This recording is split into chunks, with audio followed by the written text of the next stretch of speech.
Okay, for everybody in the RC car scene and trucks and whatever else, you have a body clip that you take off, and that's what holds the body on. Now, the frustrating thing is with body clips is that it's a tiny little clip, and you take it off, and then you try to balance it on the body, and it slides off and gets lost. Really frustrating. So I picked up some Dubro body clip retainers, and so these have little rubber attachments on there to hold the body clips on, so that way your body clips are always with the body and they never fall off. So let's take a look.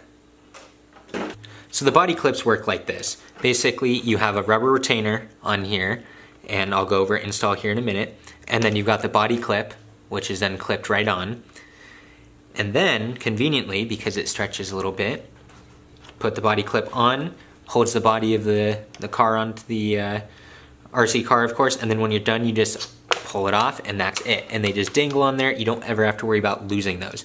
Now, granted, you can crash and they might pop off then, but at least when you're sitting there in the garage and you're trying to work on your car, you're not going to be losing these left and right and having to buy new ones constantly, which that's not really an issue because they're not expensive, but trying to find it and deal with dropping them and losing them in the dirt or out at the track is really frustrating. So let's take a look at install and see how much easier life will be after you get these on.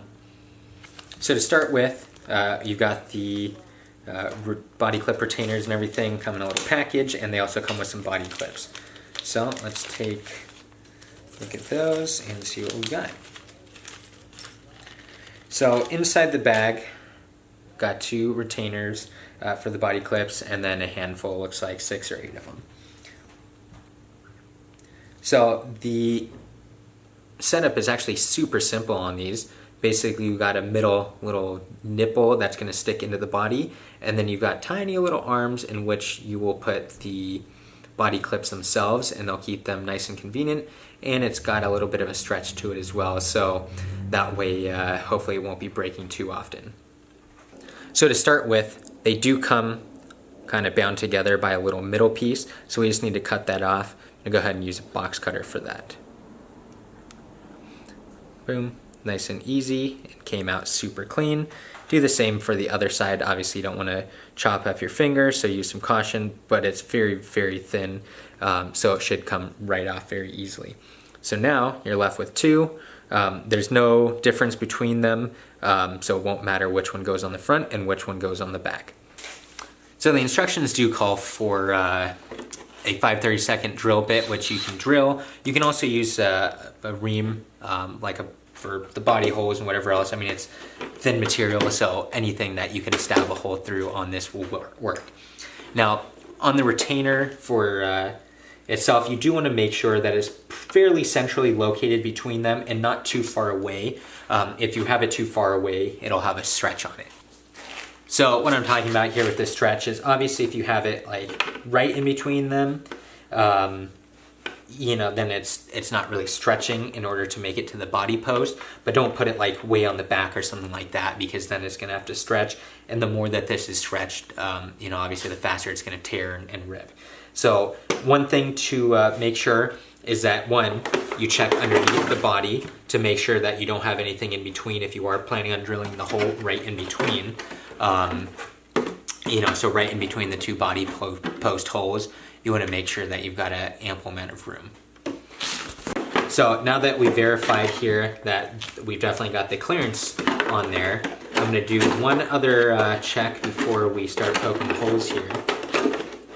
So the check that I'm going to do is that I did realize on my other body that because these are located in a spot that is higher than the body, when the car rolls over, it does rub on the ground for these. And obviously if you're in the dirt or grass or whatnot, sometimes that's going to happen anyway, but you should try to do your best to place this in a spot so that when the car rolls over, especially if you're driving on the street or something like that, that these aren't immediately worn in half.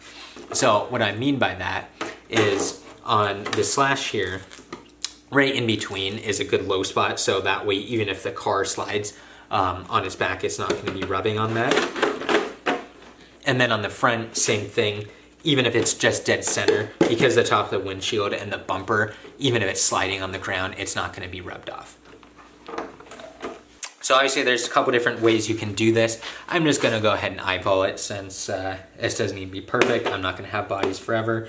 But try to come up, again, measure twice, poke once. So the other spot I could also have it is kind of like here, but I still think I like the idea of having it right here. So make a small divot on there, flip the truck around, take a look at the front, and the same thing. I'm just gonna try to eyeball it, and again, double check that it's gonna reach. Eyeball it and go ahead and make that small divot. So now you gotta go ahead and drill those holes and pop these into place. So now that I've got the holes on here, I'm gonna go ahead and drill, and make sure you don't drill through your hand or whatever, because you know that will probably hurt.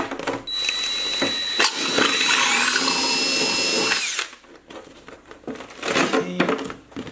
Very good. So now we've got that hole right on here, and we're gonna be pushing that body clip retainer in there. Same thing for the front now. We'll go ahead and drill a hole. Perfect. So now we're set, and we can get these pushed in. And one tip I do want to go over is after you drill the hole, you might want to go through here with an X-Acto knife and kind of clean this hole up a little bit, because it's kind of got an edge on here. The back doesn't look like it's got an edge, but the front definitely does. Now, the hole that I made is the recommended size, but it is a pretty tight squeeze for these body retainers. So I'm going to use a small screwdriver just to kind of poke the rubber in there and get that installed properly.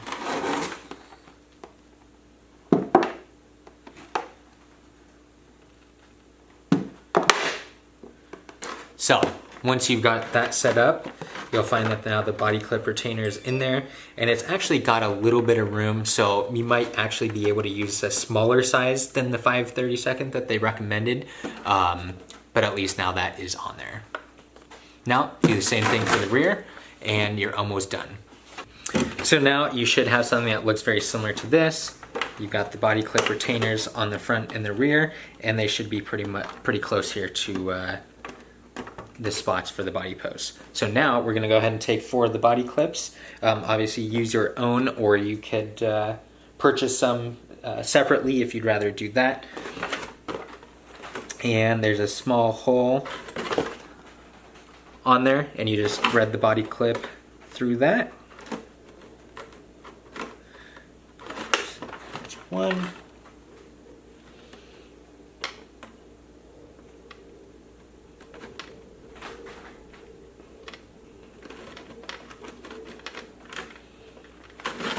There's another, so now I've got 2 body clips on here. I shouldn't ever have to worry about losing those. And same thing for the front. And we're all set. So now we've got them on there. They do jingle around, whatever, but when they're clipped on, they're gonna be perfect. So let's get it clipped on the body and see how it looks.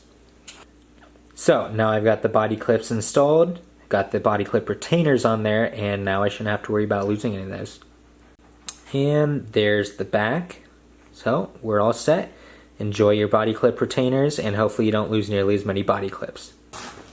Also keep in mind that these do come in different colors, so I picked up black for this vehicle, but they have red, blue, green, yellow. They've got a variety of colors.